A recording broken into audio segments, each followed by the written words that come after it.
28 years old, and he was already the most dangerous unarmed man the British Empire had in Palestine. Yossi Harel carried no gun on the night this story begins. He carried a manifest, a set of forged transit papers, and the address of a port town in southern France where 4,000 people were waiting for a ship that did not officially exist. Nobody in the British administration knew his name yet. That would not last. Something for you before we go further, since you clearly cannot get enough of stories like these. Our limited edition ebook covers real operations built on this same doctrine, forcing an adversary's hand in public, the missions that never made it into any film. Scan the QR code on the screen to grab your copy. Then stay with us, this story is just getting started. Here is the truth most people never learn about the birth of Israeli intelligence. It did not start with a bullet, a bomb, or a stolen file. It started with a spreadsheet problem. How do you move tens of thousands of human beings across a closed sea, past a navy that outguns you completely, without losing the people you are trying to save? Harel had joined the Haganah at 15. By the time he reached his late 20s, he had fought under a British officer, learned British military thinking from the inside, and then turned around and used that knowledge against the empire that trained him. He did not look like a threat. That was the point. The organization he answered to had no listed address. It ran out of rented rooms in Athens, then Paris, coordinated by a handler named Shal Avigur, who rarely appeared in the same city twice in a season. Its title, translated, meant almost nothing on its own. The Institute for Immigration B, bureaucratic, forgettable, exactly as designed. What it actually did was run one of the largest clandestine human movement operations in modern history, entirely without weapons, entirely without official recognition, entirely against the will of an empire that still controlled a quarter of the earth. The organization had a second name, too, one almost nobody outside its own ranks used: Aliyah Bet. The second kind of ascent, the kind that did not ask permission from the government that controlled the coastline it was trying to reach. The network had not started as an intelligence operation at all. It began years earlier as a scattered response to tightening immigration quotas, a handful of activists chartering whatever boats they could find, often barely seaworthy, to move small groups of would-be immigrants past British patrols. It only became something closer to a coordinated service once the scale of what was happening in Europe made improvisation too slow and too fragile to keep up with the need. By the time it was given a formal structure and a name, in the final years before the Second World War, it had already lost ships, lost passengers, and learned most of its early lessons the hardest way available. Those lessons did not stop the war from nearly ending the whole enterprise anyway. Once fighting spread across the Mediterranean, the routes the network depended on became combat zones in their own right, patrolled not only by the British, but by naval forces actively sinking vessels on site. For most of 6 years, the organization that would later run ships like this one could barely run anything at all. Its people did not disappear during that silence. They waited, and they watched the numbers of people who needed rescuing grow far faster than any post-war effort would be able to keep pace with. By the summer Harel's part of this story picks up, the network had already been running for close to a decade. It had already survived being nearly wiped out once. It had already lost track of how many ships had failed, and it was about to load its largest, most dangerous, most exposed voyage yet, onto a boat that had no business carrying the number of people about to walk up its gangway. The ship waiting in port was never meant for this. It had spent its working life as a passenger steamer on Chesapeake Bay, built to carry a few hundred people in reasonable comfort between American towns. It had no history in open ocean, no history of aiding warships, no history at all that suggested it belonged in the middle of what was about to happen to it. Harel's people had spent months and a small fortune quietly rebuilding it, reinforcing the hull, rigging pipes that could spray scalding steam along the rails, stringing improvised wire barriers across every point a boarding party might use to climb aboard. None of that had been done to help the ship escape. It had been done to help it survive being caught. That distinction sat at the center of everything about to happen, and almost nobody standing on the dock that week understood it yet. The purchase itself had gone through a front company set up specifically to obscure who was actually buying the vessel, funded quietly by donors an ocean away who would never see the ship in person and would not learn what became of their money until long after it happened. That kind of layered concealment, a real transaction hidden behind a company that existed for no purpose except to hide it, was not unusual for this organization. It was closer to standard practice, the same instinct for misdirection that governments usually reserve for weapons programs, applied instead to the quiet purchase of an aging steamer meant to carry refugees. Harel had not personally selected this ship. That decision had been made above him, by planners who weighed its size against its cost against how quickly it could be refitted before the next wave of displaced people reached the port cities waiting to move them. He inherited the vessel the way a field commander inherits equipment chosen by people who will never see combat themselves, trusting the selection had been sound without always knowing exactly why. The people boarding did not know the ship's history and would not have cared if they had. Most of them had spent the last 2 years in displaced persons camps across Germany and Austria. Camps run by the same Allied armies that had liberated them, waiting for a country that would let them in permanently rather than temporarily. Some had walked, been smuggled, or been driven across 3 or 4 borders just to reach this dock. The organization that arranged that movement had its own name too, a word that simply meant flight, and it had spent 2 years building quiet routes out of the camps toward exactly this kind of port. The first unresolved risk was simple arithmetic, and it was already impossible to fix. The ship could safely carry a few hundred passengers. The plan called for loading it with more than 10 times that number. Children, infants, survivors who had already lived through the worst any of them would ever describe out loud. A single sudden shift of weight on deck could tip a ship this overloaded hard enough to put people in the water. Nobody involved in loading it had a solution to that risk. They had a plan to manage it, which is a different thing entirely. Youth movement volunteers would be posted on deck specifically to police crowd movement, to keep people from bunching on one side, to keep 4,000 exhausted human beings from accidentally sinking the boat that was supposed to save them. The second unresolved risk was the one nobody said out loud on the dock, because saying it out loud would have stopped people from boarding. The British were not blind to any of this.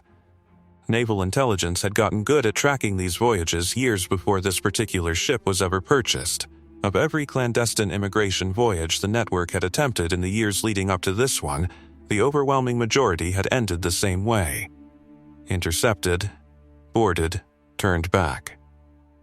The blockade was not a possibility Harel's people were trying to avoid.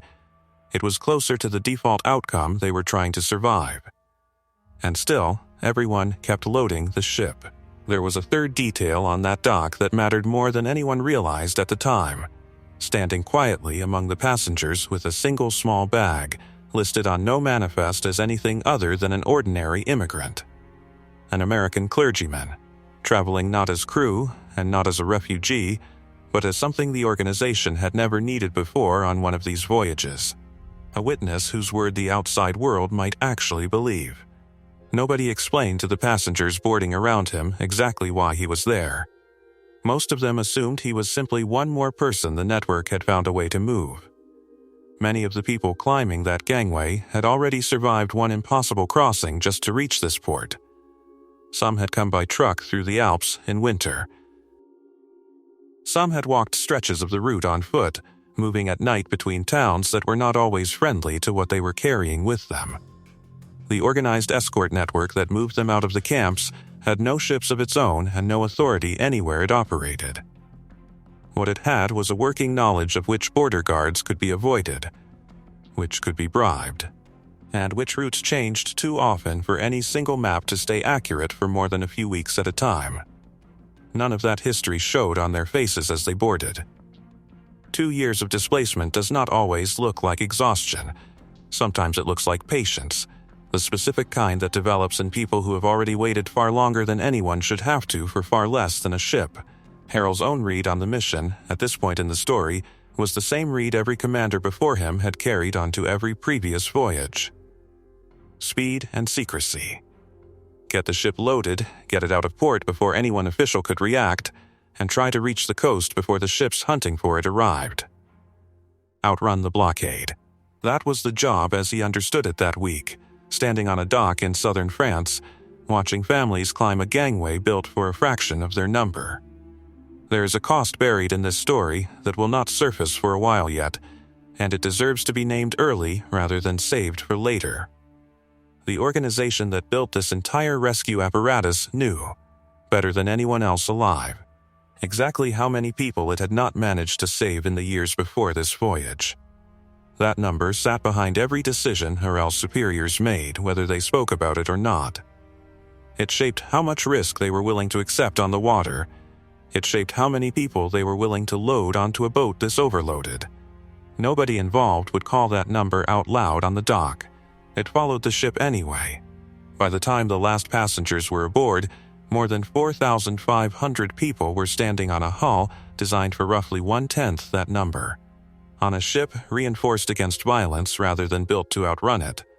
Commanded by a 28-year-old whose read on the mission was about to be tested against something none of his previous voyages had prepared him for. The engines were about to start.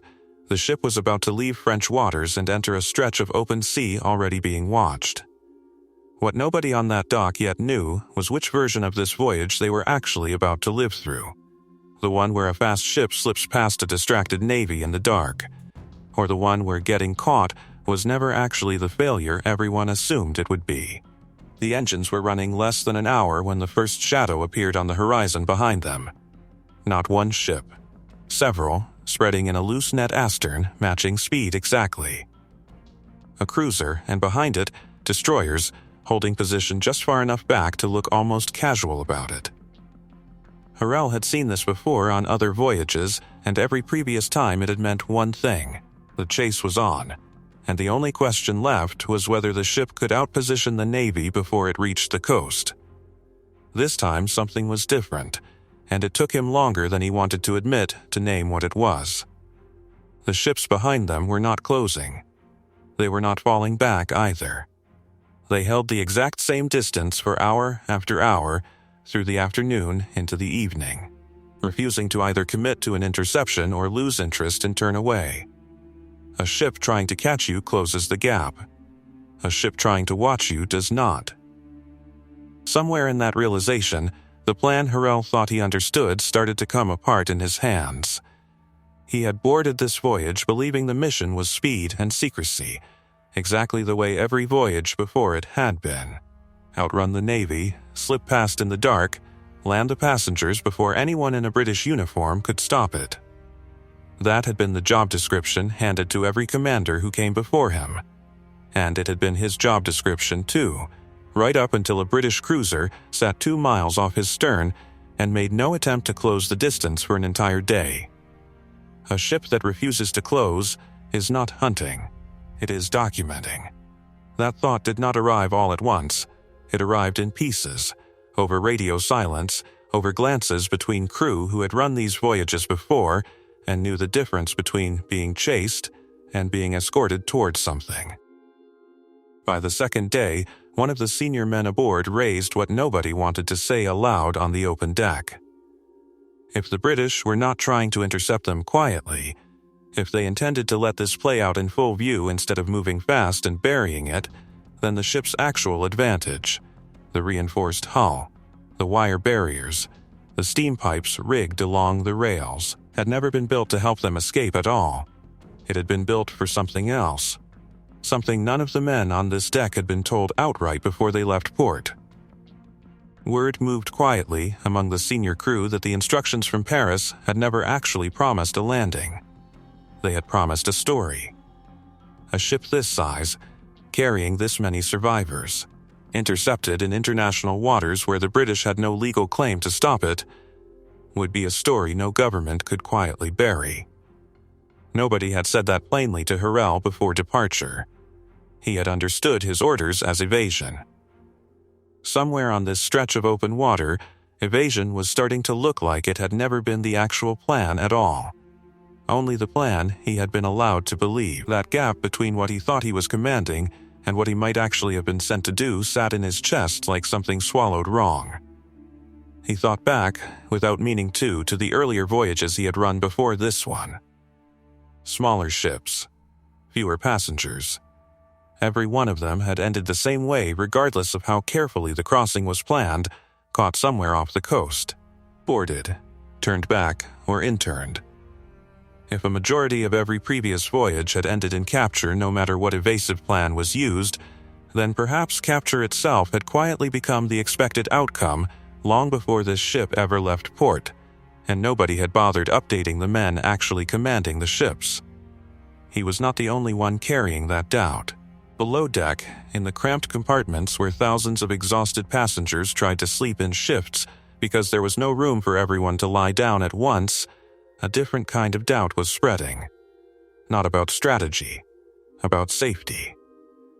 Word had reached the lower decks that the ships shadowing them were not alone anymore. More had joined overnight. What had started as a cruiser and a pair of destroyers was now closer to half a dozen vessels, holding the same distance, waiting for something nobody on the immigrant ship had been told. A mother traveling with 2 children asked one of the youth movement volunteers directly whether the ship intended to try to outrun them or fight past them. The volunteer did not have an honest answer to give her, because the truth was that even the men giving orders were no longer certain which of those 2 things they were preparing to do. She was not the only passenger asking versions of that question that evening. Small groups had begun forming near the compartment hatches, some trading rumors about what the growing escort meant, others simply sitting in silence with belongings they had already packed twice before on this journey, ready to move again at a moment's notice out of habit more than expectation. A few of the older passengers, the ones who had survived long enough inside the camp system to recognize the particular quiet that settles over a group waiting for a decision made somewhere else, kept mostly to themselves. They had seen this kind of waiting before, and nothing about it was new to them except the ocean underneath it. That uncertainty reached the ship's command quarters by evening, and it did not stay contained there for long. Harel called a short meeting with his senior officers, out of earshot of the passengers, in a space barely large enough for the 4 of them to stand. What he wanted from that meeting was clarity. What he got instead was disagreement. One officer argued plainly for aborting the approach, turn back toward international shipping lanes, wait for darkness, look for any gap in the escort wide enough to slip through unnoticed, even if it meant days of delay and the very real risk of running out of food and water for 4,500 people crammed into a hull built for 1/10 of that number. Another argued the opposite. Turning back now, with the escort already this large and this coordinated, would only give the British more time to close every possible route to shore. Whatever was going to happen regardless of delay. Better to force it on their own terms than to wait for the British to choose the moment. A third voice in that cramped room raised the question nobody wanted attached to either option. If the real objective handed down from Paris really was exposure rather than evasion, then arguing about how to escape the escort was arguing about the wrong problem entirely. The question was not how to avoid the British. It was what happened to 4,500 people once the British decided to act. Nobody in that room had a clean answer to that question, and the meeting ended without one. Harel walked back onto the open deck that night carrying 2 separate, competing versions of the mission in his head, and no clear instruction for which one was actually true. If evasion was still the objective, every hour spent debating in that cramped room was an hour the British used to tighten the net further. And the correct move was decisive action toward the coast, now before the escort grew any larger. If exposure was the real objective, and had been from the start, then decisive action toward the coast was not a rescue attempt at all. It was closer to walking deliberately into a collision with several thousand civilians standing on the deck that would take the impact. He had no way to confirm which version his superiors actually intended, not from the middle of open water with a British cruiser holding station 2 miles off his stern. Radio contact back to shore was limited, slow, and never fully trustworthy against the possibility of British interception of the signal itself. Somewhere overnight, the crew held a brief ceremony on deck, more out of instinct than planning, raising a blue and white flag with a star at its center and giving the ship a new name to replace the one painted on its hull since its years on Chesapeake Bay.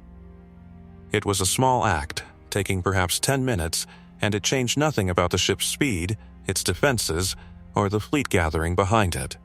It changed only what the ship would be called in whatever came next, and by extension, what story would attach to whatever came next. The escort grew larger again overnight.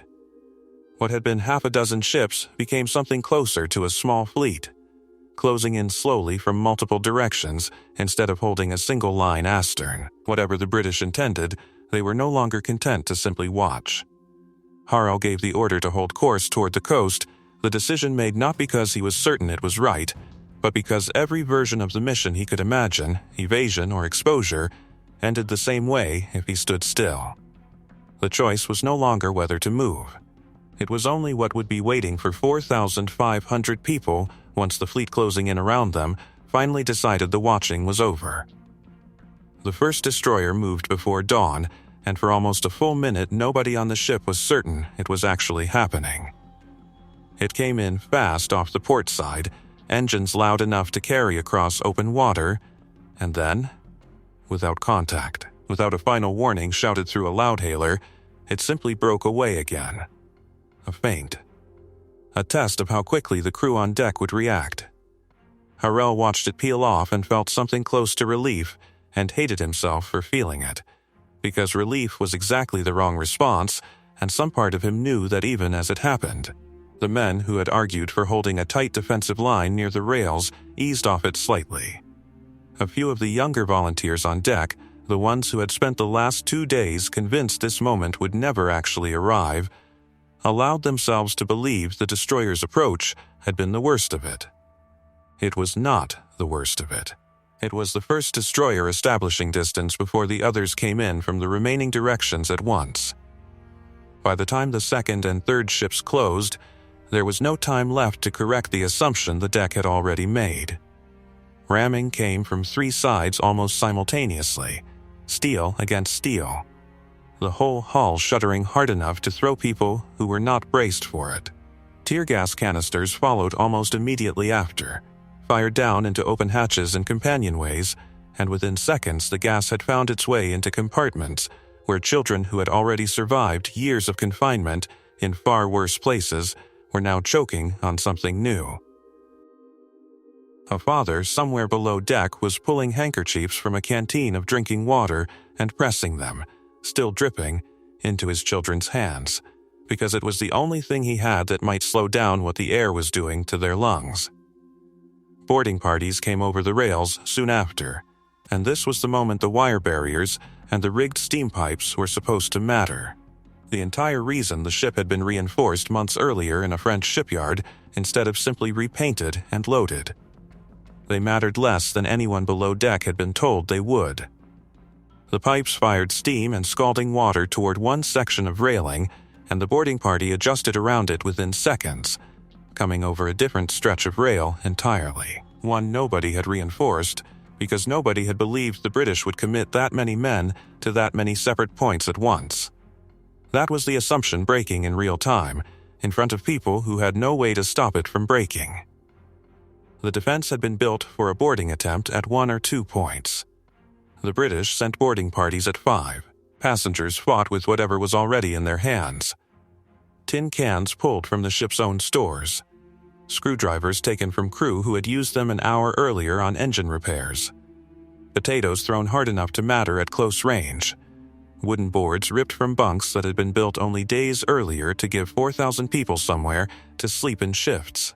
None of it was enough to hold a line against truncheons and rifles, and everyone swinging those tin cans and boards seemed to understand that, even while they kept swinging them.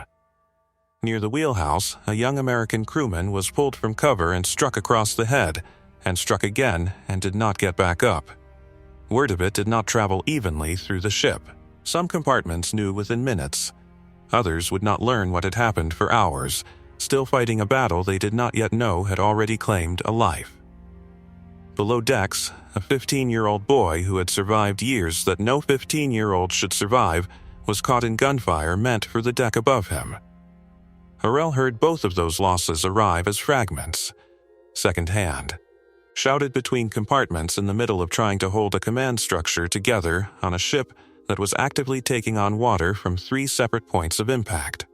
Elsewhere on deck, the ship's captain, a young merchant seaman who had brought the vessel across the Atlantic twice already before this crossing, moved between stations trying to hold some version of order among a crew that had never trained for close combat and had not expected to need to.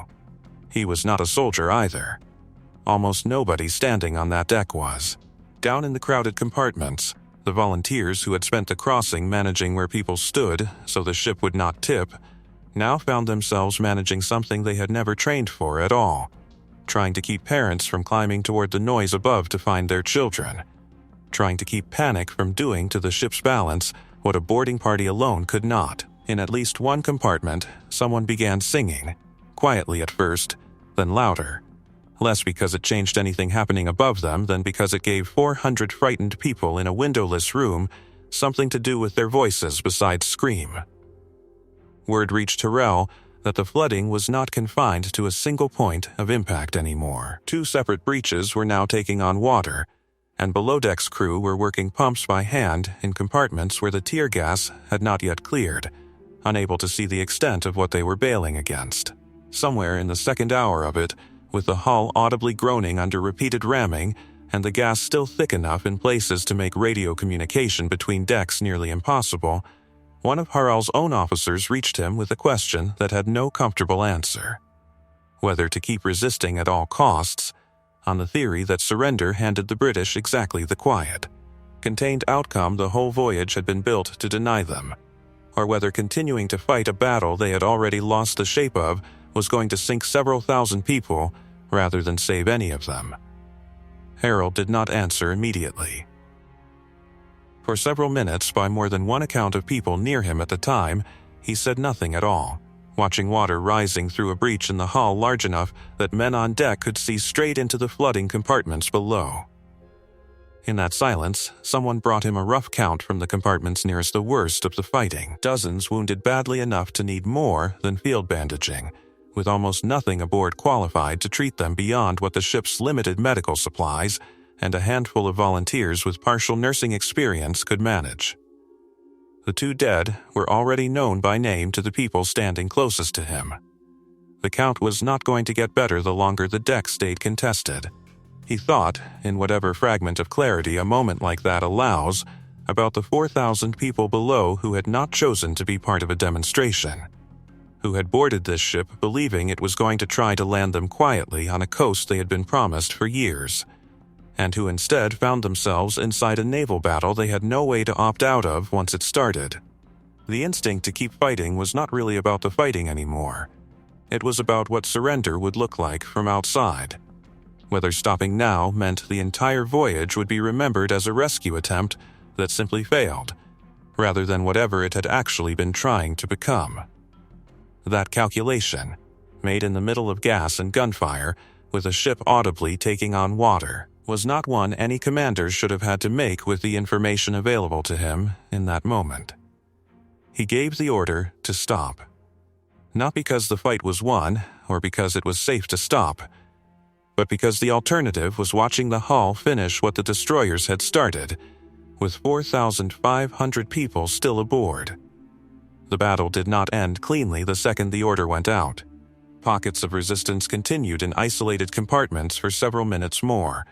Passengers who had not received word, or who had received it and kept fighting anyway, unwilling to be the ones who let go first.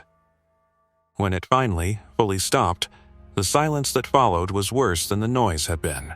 No engines running, no gas hissing through vents, just water moving somewhere below deck that should not have been moving, and the low, uneven sound of several hundred wounded people being tended to with whatever was left aboard to tend them with. Harel walked the deck afterward, past the wounded, past the 2 dead men lying under whatever coverings people had found for them, past a hull breach wide enough to see daylight through from the inside, and understood that he had no clear sense yet whether what had just happened aboard this ship Was the failure it looked like, or something closer to what Paris had actually wanted from the moment this voyage was planned? Nobody standing on that deck with him could tell him which one it was. The tow line to Haifa took less than a day, and by the time it was fastened, the fallout had already started moving faster than the ship itself.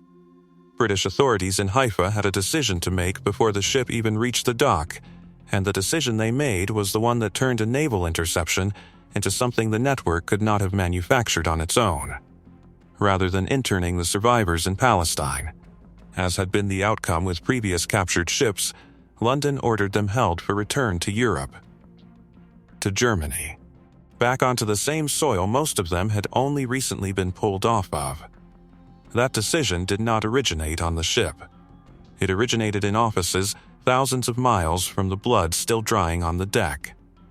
But it was shaped, in part, by everything the voyage's planners had gambled the British would do if pushed into a corner with the world watching. They had built a ship designed to survive a violent capture rather than avoid one. London gave them a capture violent enough to be undeniable, and then compounded it with a decision cruel enough to be unforgettable. 3 converted freighters waited to take the passengers back, survivors who had crossed a battlefield of a sea, who had buried the fact of 2 dead men and dozens of wounded somewhere in the space of a few hours, were now being marched onto cage ships bound for the country that had already tried to erase them once. That was not a footnote to the operation. That was the fallout, arriving before the operation had even finished being an operation. Reports of the return to Germany reached international press within days, carried in part by the clergyman who had boarded quietly in France weeks earlier, a witness whose account could not be dismissed the way a survivor's own testimony too often was, precisely because he had nothing personal to gain from telling it. The story did not stay contained to Jewish press or Zionist newsletters. It moved into wire services, into newspapers in cities that had no direct stake in Palestine's future, and it moved because the image itself required no interpretation. Camp survivors sent back to Germany, by force, months after liberation. Photographs from the docks in Germany showing exhausted refugees being unloaded under armed guard, circulated in ways the organization's own printed appeals never had. A story told through testimony alone had always been easy for governments to manage or dismiss. A story told through photographs of survivors being marched back into detention on the exact soil they had escaped was not.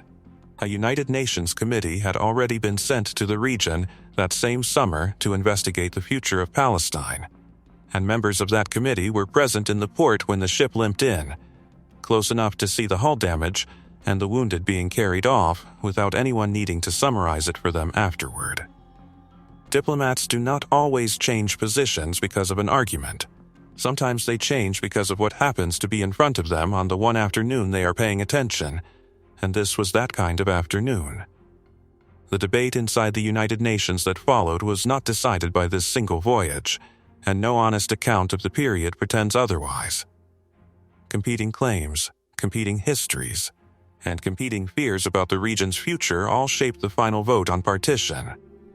But the accounts written by people who were in the room for that debate describe an atmosphere where the return of Holocaust survivors to German soil, a decision made only months earlier by a British administration still holding the mandate, was raised repeatedly as evidence of exactly the kind of situation the vote was meant to resolve. Within months, the United Nations moved toward a vote on partitioning Palestine, a vote that opened the direct path to the founding of a Jewish state the following year. No single ship caused that outcome by itself, but historians who have studied the sequence closely have consistently placed this voyage among the handful of events that shifted global opinion at exactly the moment that opinion mattered most. That is the strategic consequence, stated plainly, without the ceremony usually attached to it. A plan built around forcing an empire into public cruelty worked, in the sense that it produced the shift in opinion it was gambling for. It also worked in a way that required 2 men and a boy to die on a deck, and thousands more to be marched back into detention on the exact ground they had just escaped, as the price of proving a point the world had been unwilling to accept on testimony alone. Harel did not stay off ships after this one. He commanded 3 more clandestine voyages before the state he was helping build actually existed, including one later that same year that carried over 15,000 people out of Bulgaria on 2 ships at once, intercepted in turn and diverted to detention on Cyprus rather than Germany. Across everything he commanded, he is credited with moving more than 24,000 people to Palestine before 1948. The organization behind him did not stop either. Between its restart in 1945 and the founding of the state, it ran 64 voyages carrying more than 70,000 people, added to the roughly 20,000 it had already moved in the years before the war. Combined with smaller routes overland from the Arab world, the total the network brought into what became Israel reached somewhere close to 100,000 people, most of them with no formal legal right to enter the country that eventually took them in. Not every voyage after this one ended the way this one did. Some of the ships that followed were intercepted quietly and diverted to a growing detention system the British built on Cyprus rather than sending passengers all the way back to Germany, a system that would eventually hold tens of thousands of people waiting, sometimes for more than a year, for the political situation in Palestine to resolve itself one way or another. The organization kept running ships toward that system anyway, because a detained passenger was still, eventually, a passenger who might reach shore, and a passenger left behind in Europe was not. What that record does not capture is what the decision on that deck actually cost Harel personally. People who knew him after the state's founding described a man who rarely spoke about the voyage in detail, who let a novelist reconstruct much of the story decades later rather than tell it himself in his own words. Whatever certainty he had walked onto that ship with, about what the mission was and what it required of him, did not survive the crossing intact. He had given an order to stop fighting while people were still fighting around him, on a calculation he could not fully defend even to himself in the moment he made it. That is not the kind of decision a person puts down cleanly, state-founded or not. After the state was founded, Harel did not stay in the work that had defined his 20s.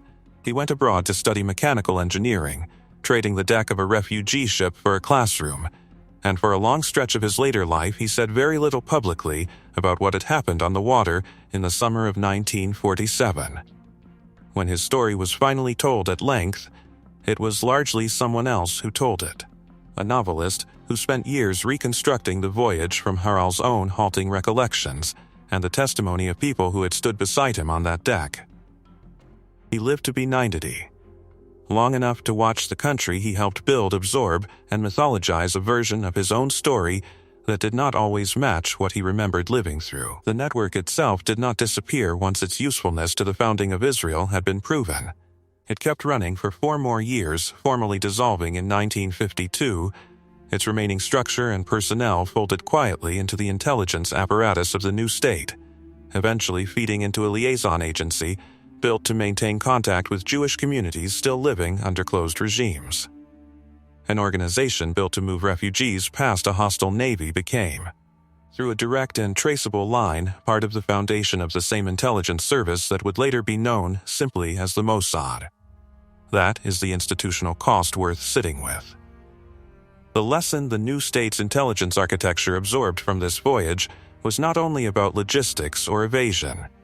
It was about exposure as a weapon, about accepting casualties as the price of forcing an adversary into a public reckoning it could not control. That doctrine did not stay confined to refugee ships. It became part of the operating instinct of the service this network eventually became. It is worth being precise about what that inheritance actually was, because it is easy to sentimentalize and easy to oversimplify in the other direction as well.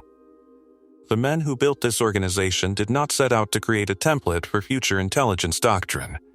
They set out to save as many people as a hostile empire and a closing window in Europe would allow them to save, using whatever tools were available, including, when the moment called for it, the willingness to let their own people absorb violence in full public view rather than avoid it quietly. What later generations of the same service inherited was not a plan. It was a demonstrated willingness to accept that kind of cost when the strategic calculus demanded it. Proven once, on a hull in the eastern Mediterranean by a 28-year-old who was never fully certain, even decades later, that he had made the right call in the moment it mattered most.